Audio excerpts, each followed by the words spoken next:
അൻആമിലെ 136-ാമത്തെ വചനം, വജഅലൂ ലില്ലാഹി മിമ്മാ ദറഅ മിനൽ ഹർസി വൽ അൻആം. അല്ലാഹു അവർക്ക് ഉണ്ടാക്കി കൊടുത്ത ഹർസിൽ നിന്നും അൻആമിൽ നിന്നും അവര് എന്ത് ചെയ്യും? ഒരു നിശ്ചിത ഓഹരി, നസീബൻ, ഒരു നിശ്ചിത ഓഹരി അവര് മാറ്റിവെക്കും. അത് അള്ളാഹ്ക്ക് നേർച്ചയായിരിക്കും. അവരുടെ കൃഷികളിൽ നിന്നുണ്ടാകുന്നത് എന്താണോ അതിൽ നിന്നൊരു നിശ്ചിത വിഹിതം ഉണ്ടാവും. അതേപോലെ തന്നെ അവരുടെ കന്നുകാലികൾ എന്താണോ അതിൽ നിന്ന് പ്രത്യേകമായ പേരുകൾ നിശ്ചയിച്ചിട്ടുള്ള ചില സാധനങ്ങളുണ്ട്.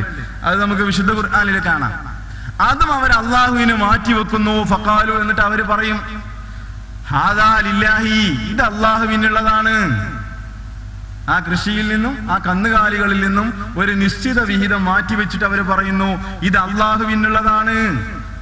ബിസാമിഹിം വഹാദാ ലിശുറക്കായിന, ഇത് ഞങ്ങളുടെ പങ്കുകാർക്കുള്ളതാണ്. ഇത് ലാത്തക്ക് ഉസ്സക്ക് മനാത്തക്കുള്ളത്, ഇത് അള്ളാഹുവിനുള്ളത്. അവരുടെ വാദത്തില് എന്ന് ഖുർആൻ പ്രത്യേകമായി പറയുന്നുണ്ട്. ഇങ്ങനെ മക്കയിലുണ്ടായിരുന്ന മുശ്രിക്കുകൾ അള്ളാഹുവിന് നേർച്ച നേരുന്നവരായിരുന്നു,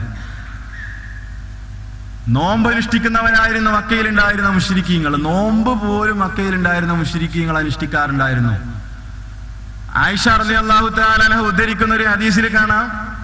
എന്താണ് ഹദീസ്? കാന യൗമു ആശൂറ യൗമുൻ തസൂമുഹു ഖുറൈശുൻ ഫിൽ ജാഹിലിയ. ആശൂറ നോമ്പ് ജാഹിലിയ കാലഘട്ടത്തിലെ ഖുറൈശികൾ അനുഷ്ഠിക്കാറുണ്ടായിരുന്നു. ആശൂറ നോമ്പ്. അപ്പോ മക്കയിലുണ്ടായിരുന്ന മുശ്രിക്കീങ്ങൾ നോമ്പ് അനുഷ്ഠിക്കാറുണ്ടായിരുന്നു എന്നും ഖുർആൻ വ്യക്തമാക്കുകയാണ്. ഇവിടെ നമ്മൾ മനസ്സിലാക്കേണ്ടതായ ഒരു കാര്യം, എന്നിട്ടും എന്തുകൊണ്ടാണ് ഖുർആൻ അവർ മുശ്രിക്കീങ്ങളാണെന്ന് പറഞ്ഞത് എന്നാണ് മനസ്സിലാക്കേണ്ടത്. അള്ളാഹു മാത്രമാണ് സൃഷ്ടാവി എന്ന് അവർ അംഗീകരിച്ചു. എല്ലാറ്റിന്റെയും ഉടമസ്ഥാവകാശം അള്ളാഹുവിന് മാത്രമാണ് എന്നവർ അംഗീകരിച്ചു. അള്ളാഹുവിനോട് അവർ പ്രാർത്ഥിച്ചിരുന്നു. അള്ളാഹുവിന് വേണ്ടി അവർ നേർച്ചകൾ നേരാറുണ്ടായിരുന്നു. അള്ളാഹുവിന് വേണ്ടി അവർ നോമ്പനുഷ്ഠിക്കാറുണ്ടായിരുന്നു. എന്നിട്ടും വിശുദ്ധ ഖുർആൻ അവരെ കുറിച്ച് പറഞ്ഞു, അവർ മുശ്രിക്കീങ്ങളാണ്, അവർ ശിർക്ക് ചെയ്യുന്നവരാണ് എന്ന്. എന്തായിരുന്നു അവർക്കുണ്ടായിരുന്ന ശിർക്ക്? ആ ശിർക്കിനെ കുറിച്ച് മനസ്സിലാക്കുമ്പോൾ മാത്രമാണ് ഇന്ന് നമ്മുടെ സമുദായത്തിൽ ശിർക്കുണ്ടോ ഇല്ലേ എന്നുള്ളത് നമുക്ക് മനസ്സിലാക്കാൻ പറ്റും.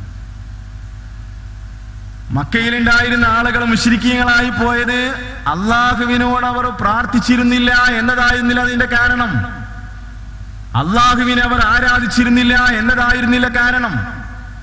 അള്ളാഹുവിനെ ആരാധിക്കുന്നത് പോലെ അവർ ലാത്തയെ ആരാധിച്ചു.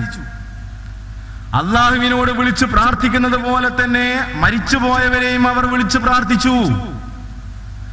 അള്ളാഹുവെ, നേരത്തെ ഞാൻ ഉദ്ധരിച്ച പ്രാർത്ഥനയിൽ മുശ്രിക്കീങ്ങൾ പ്രാർത്ഥിച്ചത് അള്ളാഹുവെ എന്ന് വിളിച്ചുകൊണ്ടാണ്.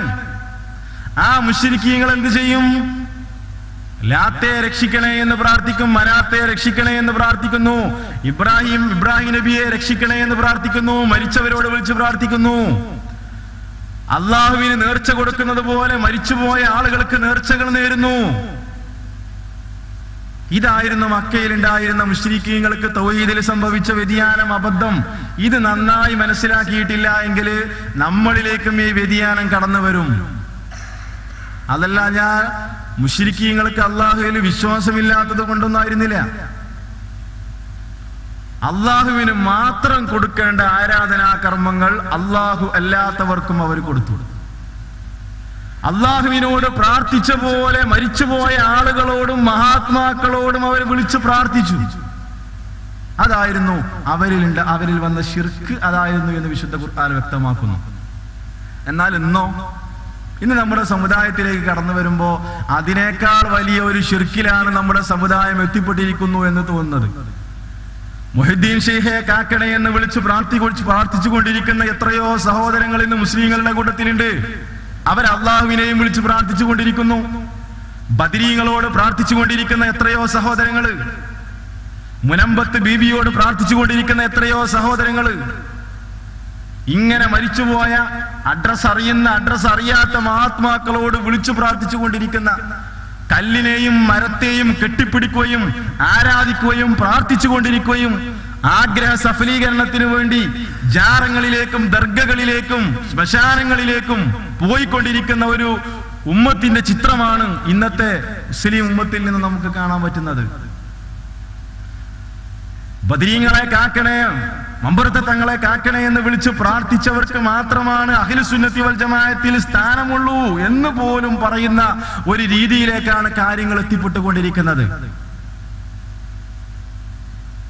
ആഗ്രഹ സഫലീകരണത്തിന് വേണ്ടി ജാറങ്ങളിലേക്കും ദർഗകളിലേക്കും പോയിക്കൊണ്ടിരിക്കും.